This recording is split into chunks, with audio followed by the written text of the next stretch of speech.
Yo, make sure she's crying into the bowl. Alright? I don't care what you need to do. Put on some Lion King, put on whatever. Hey, I'm Alex Lam. In this video of Stories of the World, we're going to be talking about the girl who cries crystals. Now, I know what you all are thinking.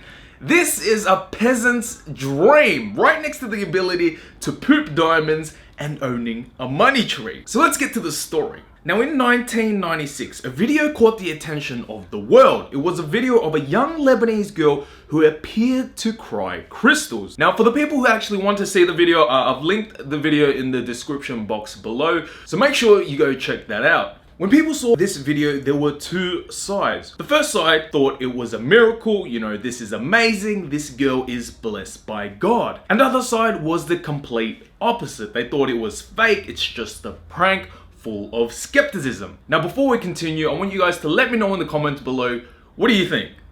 Do you think it's real? Now when this video began to garner international attention, two people played a huge role in researching this phenomenon. The first gentleman called Nabil Matraji, who interviewed the girl and her family. And the second gentleman, Joe Nickel, who was a skeptical researcher and former stage magician. Let's stop right there. I never even knew that job existed. A skeptical researcher? Come on, man. Do you need a degree for that? Like, what?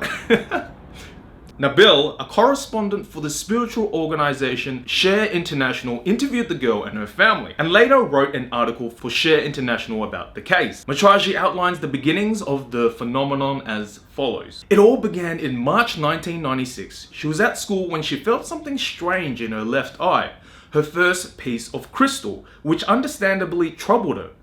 Back home, she told her family what happened, and while she was doing so, a second piece of crystal appeared in her eye. Her father took her to the city of Chatora to see Dr. Araji, an ophthalmologist,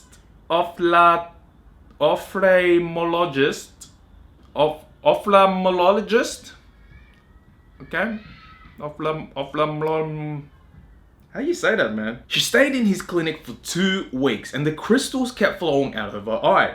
Dr. Araji certified that the pieces were real crystals and said he had no scientific explanation for the phenomenon. It could only be understood, he thought, as an act of God. The young girl also told Nabil that after the crystals began appearing, she started to get visits by a mystical figure dressed in white, who she called the White Knight, who identified himself as a messenger of God. You know, it just sounds like she was kind of high.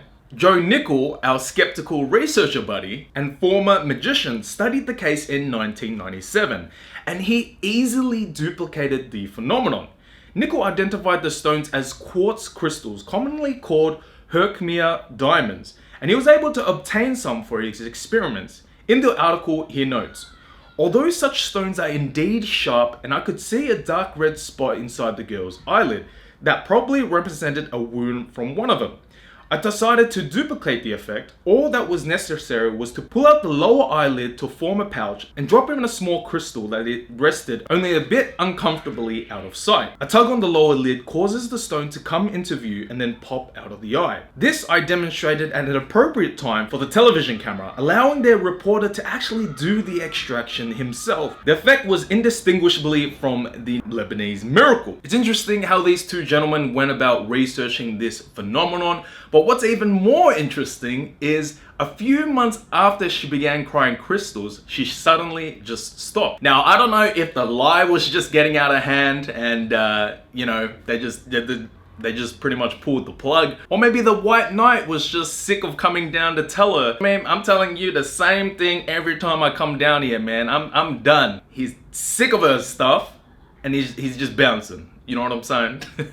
Until now, there's no signs that she'll produce crystals from her eyes again. So there isn't anything conclusive, which makes this story more mysterious. You know, on one hand, we all want to make the girl cry and get rich. And on the other hand, we think it's just good magic trick, young lady, maybe go on Penn and Teller, fool us. So that's the story of the girl who cries crystals. If you guys enjoyed this video, hit the like button and subscribe if you want to hear more stories. I'm Alex Lam, and this is Stories of the World.